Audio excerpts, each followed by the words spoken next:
I had towns, nigga. You ever hear me rap about Chicago and be like, yo, Cam's lying. No, Chicago nigga been call me out. Don't West Side nigga been call me out. Ask Switzer, ask Crucial Conflict. Ask them nigga who had K-Town jumping. You ever hear Ohio nigga call me out? Cam wasn't in Columbus. Cam wasn't in Cincinnati. They never called me out because I was there. Cam just cracked the door on a story that's been avoided for years. Not rap myths, not Harlem folklore. Real movement, real money, real cities that don't get mentioned enough when people talk about Dipset's rise. In this clip, Cam gets frustrated because he feels like his name keeps getting minimized. Like he was just a rapper who got lucky. And that's when he starts explaining something most fans never fully understood. Dipset wasn't just Harlem hot. They were touching Chicago heavy. They were moving through Ohio early, Columbus, Cincinnati, you name it. Places where the prices were different and the margins were crazy, according to Cameron. Cam makes it clear that if those stories were fake, somebody would have checked him years ago. Nobody did because the people from those cities already knew Dipset's movement. Now I'm about to play this clip for y'all, but before I do, I just need y'all to like, leave y'all thoughts down below in the comment section, and subscribe. Let's get into it. Okay, what you gonna say, bro? I got kind of a little attitude with you, man. You dropped the freestyle. You dropped the freestyle recently. I don't know why you put my Bumpy Johnson in it. Like, what's going? When did you write that? I know it's a freestyle, but when did you write that? It's not a freestyle, it's a song. Actually, I ain't put no freestyle on me. I'm finished the song. I actually wrote that September, October, something like that. Yeah, about that time, right? But it was still warm out, right? Yeah, about September. It was still warm out. What's going on? You feeling all right? Like, what AZ do to you? AZ? Yeah. AZ told. Why you put his name in there like that? He told.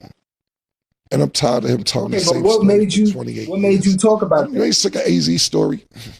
AZ keep telling the same damn story every joint. You know what's crazy about that? We have a special guest on the show, and maybe I can ask him about it because I couldn't find it on the internet. But the person that's on the show, we'll ask him in a minute. But speaking of AZ one time, the only reason I gave him some bars is because one time he did an interview, and I believe it was on our guest show, where he said something, he didn't like the way Paid in Full the movie came out. And he said something like, yeah, Cam and them is rappers and all this, Dame this and Dame that, and Cam don't know, he just a rapper, this, that, and the third. And I'm like, AZ, you tried to rap. And oh yeah, that shit didn't work out for you. It didn't work out. So now, because I get out the streets and I rap and my career is successful, and then Paid in Full ain't come out because all I did was audition for the part. I can't argue with Miramax, the film company, and all that shit. What you want me to do? But he tried to throw me under the bus like, Cam don't know, he a rapper, da da da da da. And I'm like, you tried to rap too, bro. It just ain't go nowhere. Secondly, he be telling all these Harlem stories, and they all in a radius of 4 or 5 blocks. I had towns. You ever hear me rap about Chicago and be like, yo, Cam's lying. No, Chicago nigga been call me out. Don't West Side nigga been call me out. Ask Switzer, ask Crucial Conflict. Ask them nigga who had K-Town jumping. You ever hear Ohio nigga call me out? Cam wasn't in Columbus. Cam wasn't in Cincinnati. They never called me out because I was there. And when these be telling these stories acting like they all Harlem, this, that, and third, I ain't knocking they shit. But don't throw me trying to say Cam's a rapper. You tried to rap, it didn't work out. Secondly, you be sitting there telling these stories like you made a mad money, and I said you did, but I don't think you made more money in the street than me. You know how much me and Zeke was kid?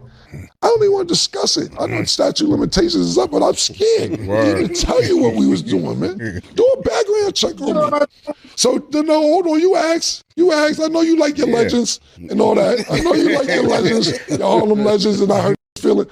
Who had a better run in Harlem than me, bro? Ever. I'm just saying. Tell me. Who had a better run? I'll say it. I'll wait. Wait, you said you made more money in the street than AZ? That's what you said? Yes. What? You hold on now. He was getting joints. He was getting bricks for a certain amount of price that's unheard of to sell them for another price. And he had the jukebox And he had 130. What's that? 133rd. Come on, bro. Flowing. You know how much a gram was in Columbus, Ohio? You trying to? Yes or no? $350. You know how much a gram in New York is if you get $50 to $55. So you do your math. Do the math again. Yeah, do it again. So you was buying. So hold on. So you was buying 750s and all that when you was bored. When you wanted to match your clothes, you was buying seven. He wasn't Rayful Edmonds or nothing, but you was buying 750s and all that. The diplomat movement got started from Ohio. Well, we ain't get to that yet. Why you spoiling? That's a spoiler. Stop puffing up. Stop puffing up, Sam. But guy, what's the question? I don't know the question. What's the question, guy? No, I was just trying to hold on, bro. He was getting joints, 50 joints, 100 joints. That's it? Hell. All right, so let's talk up here then. I know somebody tried to follow my footsteps. I ain't even gonna say nothing. Somebody wanted to follow my footsteps. I ain't gonna say who. Somebody tried to run down there to one of the towns. Yeah, man. Yeah. Saw a lot of overalls and empty land. Cow tipping. Listen, man, I'm just saying, bro.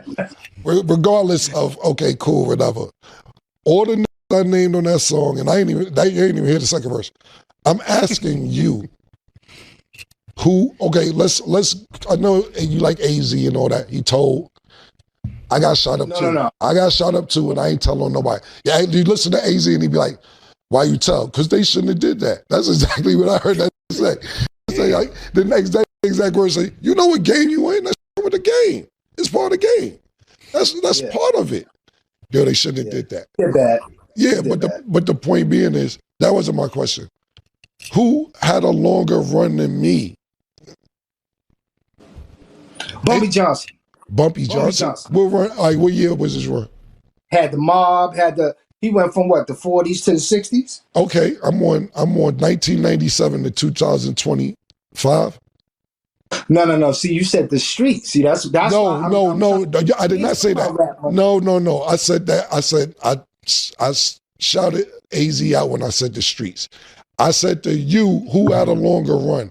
I didn't say the streets with AZ. I had a good run in the streets, but that never was my goal to stay in the streets. I said, who had a longer run than me? Forrest Gump, not how this run. Who had this run? The run is wild. We just picked up another. What are you talking about? This year. Yeah, just started. That's this year. Who had a longer run than me? I got a friend. I'm sorry. You know the problem is, and we gotta get ready to get to our guest. And we'll pick this back up after we finish interviewing our guest. The problem is this. You got these legends in your eyes that you grew up looking at. And your man right here, you can't stand it. You can't stand it, man. I know you grew up when I ain't have nothing and you see me with nothing. I know. Hey, man, be appreciative, man, that you know it. That you can't name a nigga with a longer run. I'll sit there. Just give me anybody. You can name whoever you want. The owner of Coochie Fritos, the Hot City Block. So everybody, what's up, y'all? You gonna get ready to get into it. Yeah. It's like the owner of Fritos. This is what people miss when they only hear the surface of these stories. My takeaway isn't about who did what or who had more emotion. It's about how Cameron and Dipset understood systems early. They saw how money moves. They saw margins. They saw leverage. And they took that mindset and flipped it into music branding, touring, and business. That's the part that deserves respect. This isn't about glorifying street stuff at all. It's the opposite. It's showing how experience gets redirected into something legal and scalable. A lot of artists never make that jump. Dipset did. They turned regional understanding into national impact. That's why their run lasted so long. That's why the movement felt bigger than just music. Artists who build strong regional fan bases before going mainstream can cut their marketing costs because demand is already proven. That's exactly how Dipset moved back in the day. Grassroots first, then scale. So let me ask you all this. Do you think Cameron gets enough credit for how Dipset moved beyond music into real business? And in your opinion, did Dipset's approach influence how today's artists think about ownership and independence? Let me know your thoughts down below in the comment section. And make sure you like and subscribe. Peace.